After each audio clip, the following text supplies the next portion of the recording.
Hello everyone, it's Mafalda and welcome back to a new vlog, and I'm really excited for today's vlog because I'm going to be reading the highest rated book on my to be read shelf and also the lowest rated book on my to be read shelf. This is not a new concept, it's been around probably since booktube became a thing. So I've seen multiple people do this type of video and I always thought of doing it, but also at the same time, every time I checked my Goodreads to see what those books were, the highest rated and the lowest rated, they were never picks that I was super stoked about. So I just always put this idea on the back burner.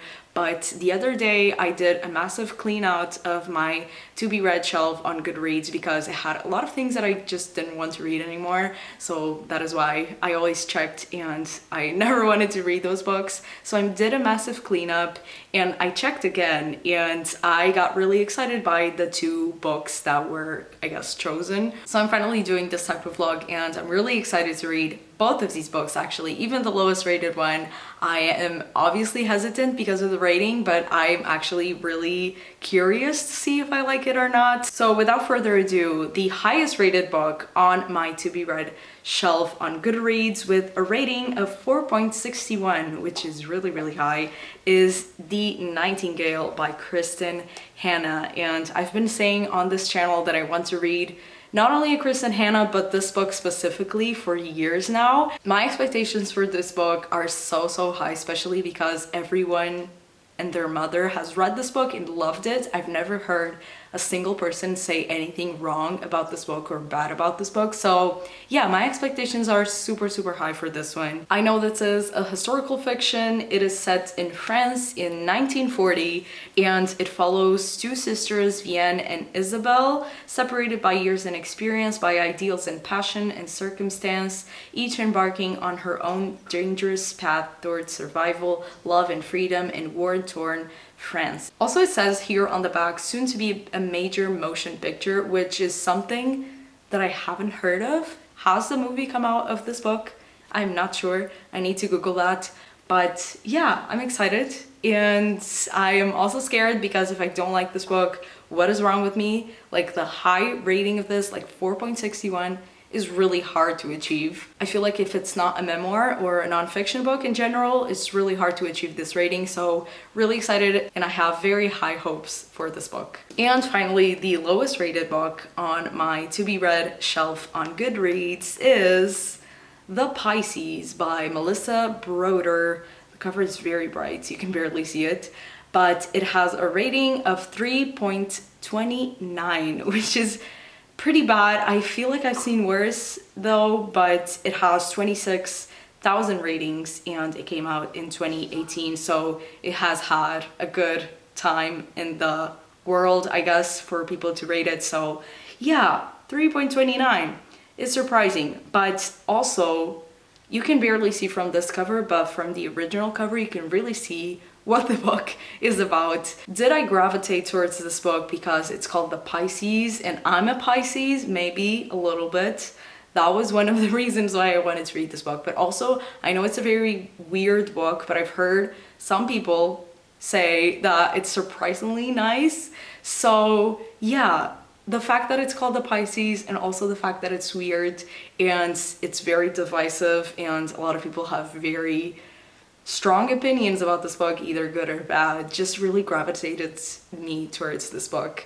So yeah, I guess that's the second book I'm going to be reading. I'm still really excited to read this one and kind of form my own opinion on it. So I guess that's going to be a ride. And this book talks about Lucy, who is recovering from a bad breakup and becomes entranced by an eerily attractive swimmer while sitting on the beach rocks one night. But when she learns the truth about his identity, their relationship and Lucy's understanding of what love looks like takes a very unexpected turn.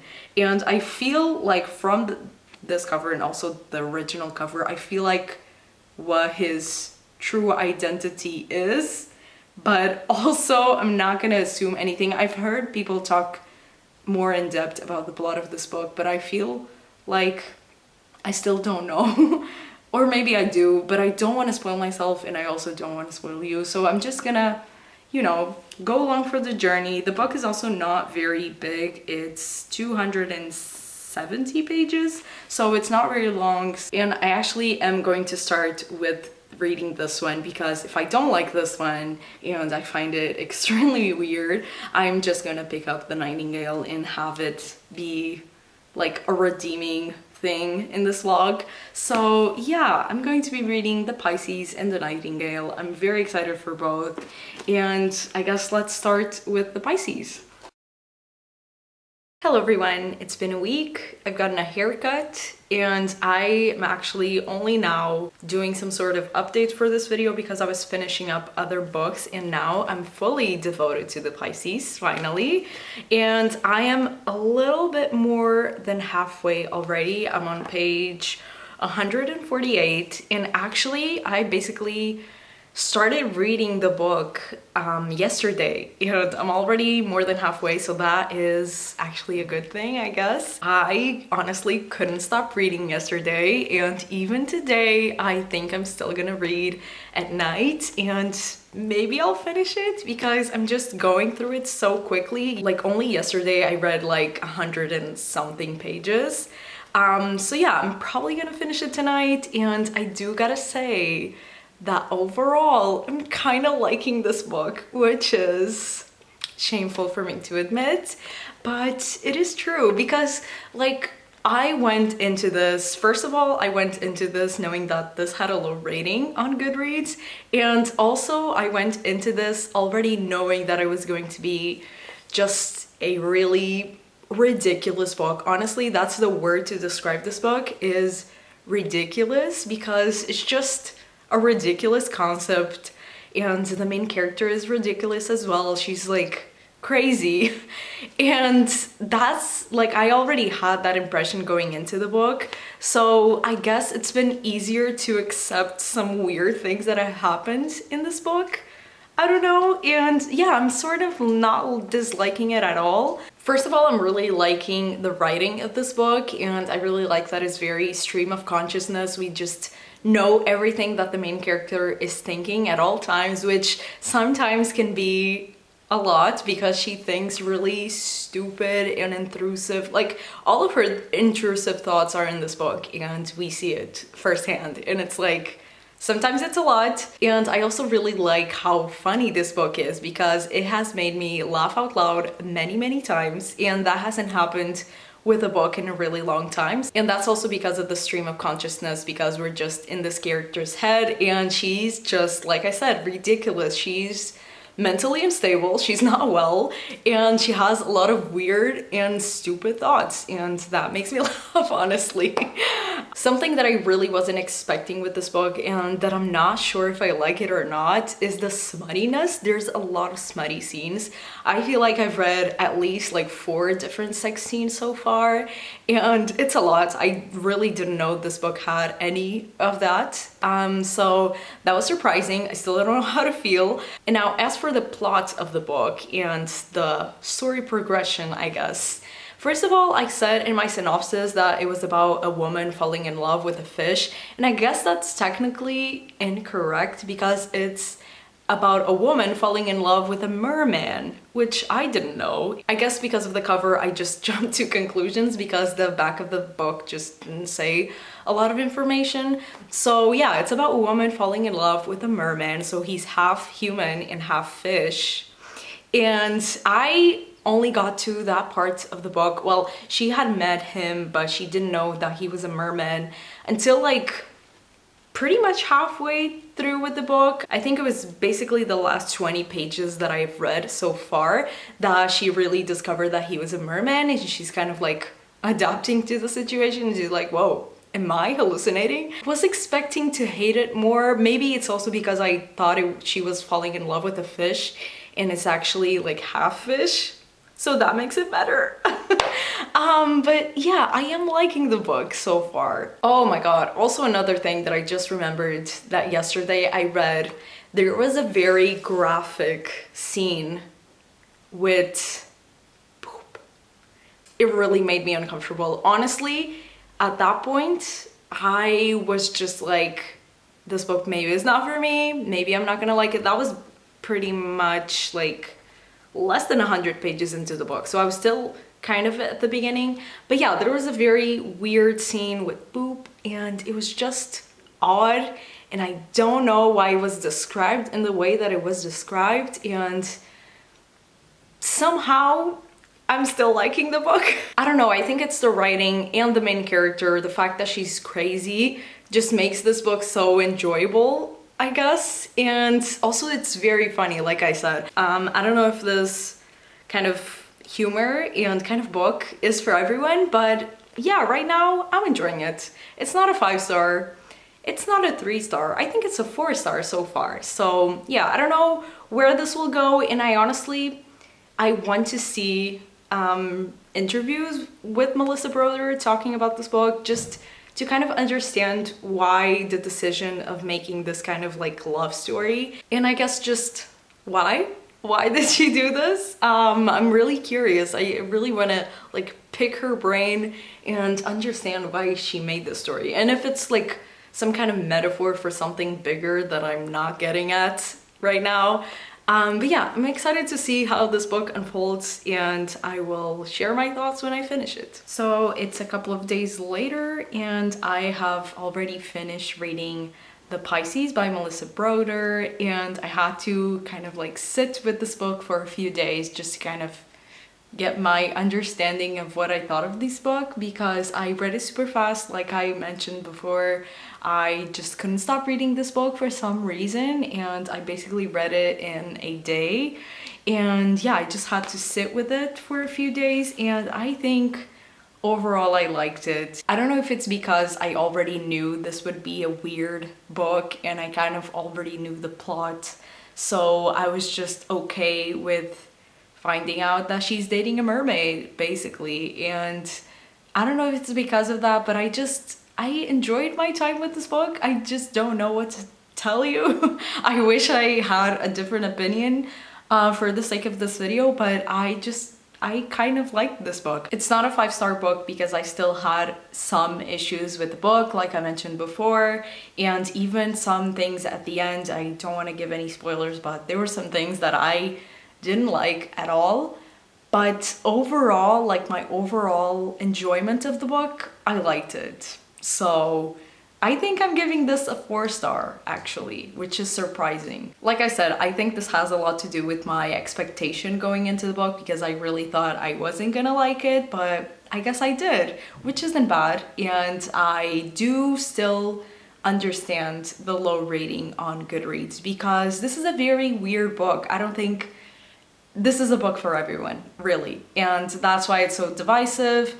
And also I feel like this is a TikTok book. Am I wrong? I don't have TikTok, but I feel like it was making its rounds around book talk, maybe, so that's why a lot of people read it. And obviously, like I said, it's not for everyone, so a lot of people also didn't like it at all, which I totally understand. I really do understand. So I guess that was it for the Pisces, and now I am reading The Nightingale by Kristen Hanna. Like I said, this is the highest rated book on my Goodreads shelf, and I am already 20 pages in, so not that far into the book, and this is a pretty chunky book. I'm going to be reading this for a while, but overall, the 20 pages that I read, I am liking the book. And yeah, I feel like this is going to be very heart-wrenching and very hard to read, but I'm ready, honestly. After this one, like, this is just completely different tones of books. I feel like this is very silly and fun, I guess, and this one is just the complete opposite. So I'm ready, and yeah, now I'm gonna read Nightingale, and I really hope I love it.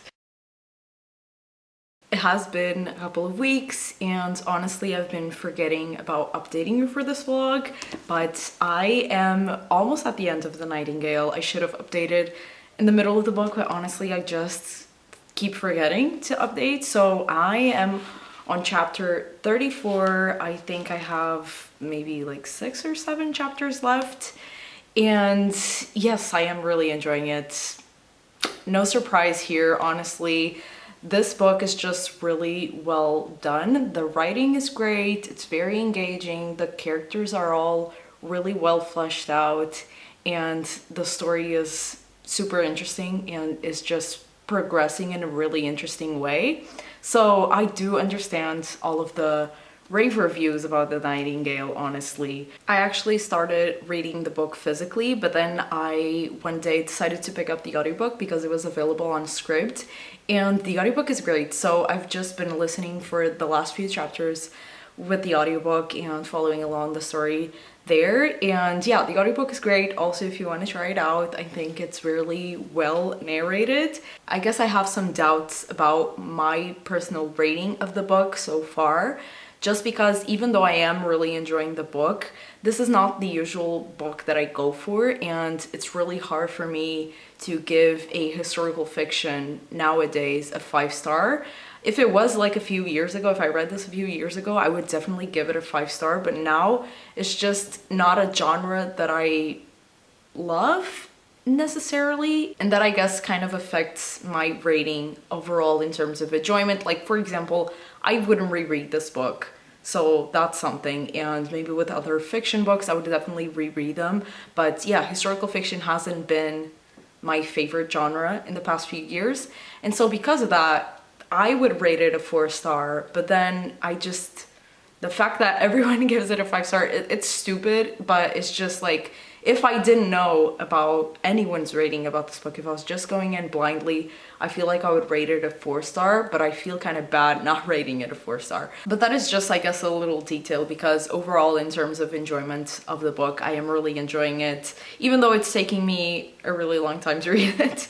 I don't know how many weeks it's been, but this is also a pretty chunky book, and the writing is small as hell. So that's why it's taking me so long, but I am really enjoying it, and I guess that's what matters. While editing this video, I kind of realized that I didn't really state why I like this book. I just said I liked The Nightingale, and then I just didn't really get into the details of why I liked it. And so I'm just here to kind of briefly say what I liked, what I wish could have been better, and I'm gonna try and not go into too many spoilers, but if you really don't want to know anything about the book, just skip ahead. The first thing was something that I had already mentioned, and it was that all the characters were really well fleshed out, and even though there were a million characters all throughout the book, I felt like they were really clear in my head, and they all really served a purpose in the story. They just weren't there just to be there, which is good, because sometimes with a book with too many characters, I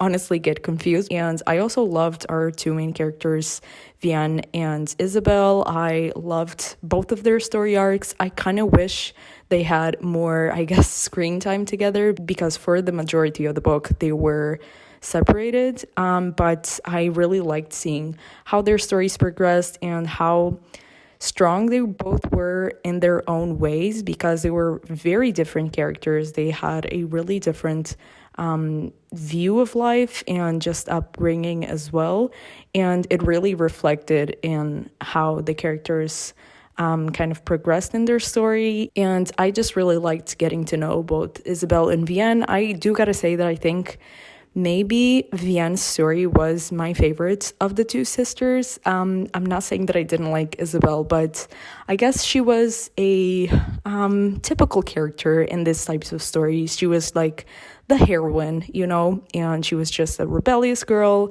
And I really liked seeing Vian go through what she had to go through. She had to house a Nazi in her home. And that's also something that I really liked about the story, how it's a completely different side of the war that I honestly haven't read in books, is people that weren't directly affected by the war, but they were kind of in the midst of it all, and their city was impacted. And also, I didn't know that some people in different cities where the Nazis were occupying, that they had to house Nazis in their homes, like Vian had to. And I really didn't know that there was a thing. And so it was a really great perspective and different perspective on the war that I hadn't read about. So yeah, I guess those were my favorite things. I kind of wish, like I said, that Vian and Isabel were more together because I really liked the scenes that they had together throughout the book, but they were very, very little.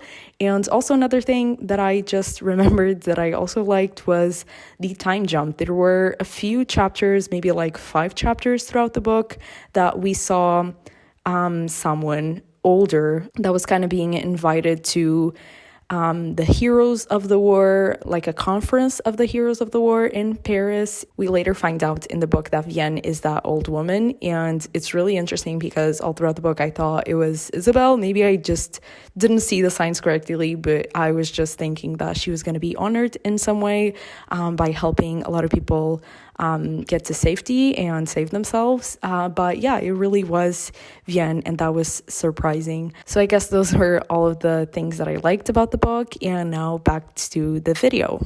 And I'm gonna finish this book either today or tomorrow, probably today actually, and then I'll just give you my final thoughts on the book and just overall on this experiment, because like as for now I think I'm gonna rate this book a 4-star, and that's exactly the same rating I gave the Pisces. So like I guess these are the two genders: the Pisces, a woman having sex with a merman, and the Nightingale, two sisters fighting for their life in the war.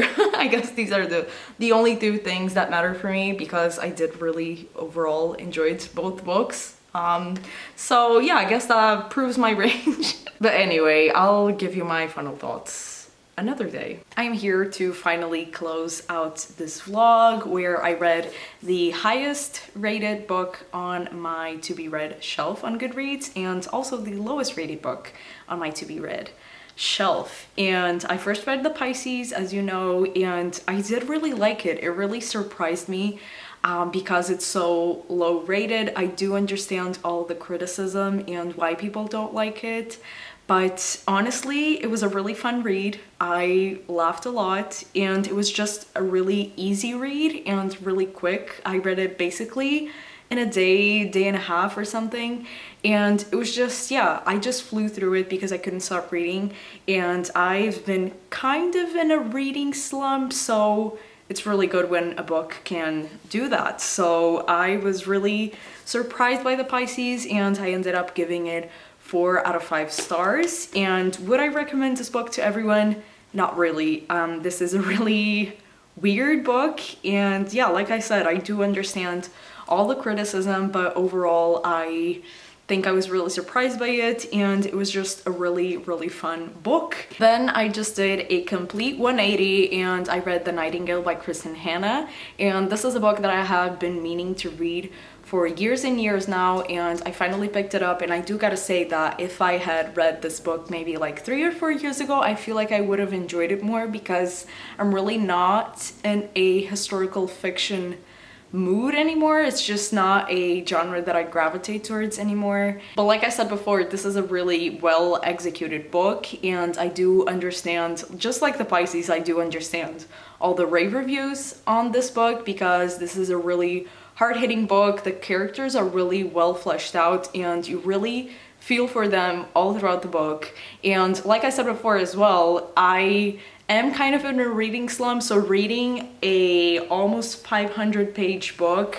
right now, and especially in a genre that I usually don't go for, it was a bit hard. It was a bit of a challenge, and that's why I ended up also picking up the audiobook, because I was just taking too long reading this book physically.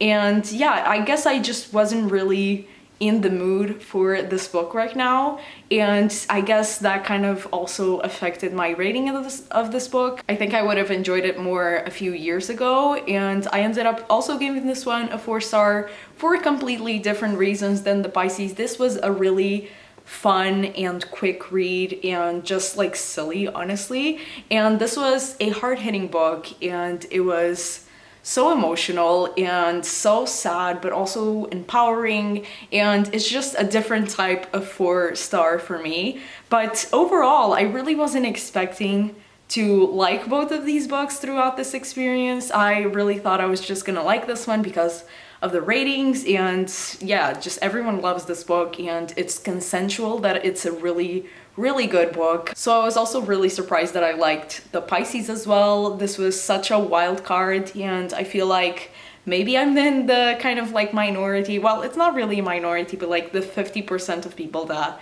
do actually like this. Yeah, I really wasn't expecting. Am I still interested in reading Melissa Brothers' other books? I'm not sure because I've heard a lot of weird things about milk fed, so I'm unsure if I'm gonna try another Melissa Brother, but I guess we'll see. But yeah, overall this was my experiment with my highest and lowest rated book on Goodreads, and honestly I could do more of these books because obviously now I've read both of these books, and now I have another, probably, I actually haven't checked, but I do have another highest and lowest rated book on my to be read shelf. So maybe I could do a second video with this idea. Part of me kind of wishes that I had a different experience with these books and I hated one of them or something, but honestly, I guess it's for the best that I liked both of them. And yeah, I really hope you guys enjoyed this video, and I will see you on my next one. Bye!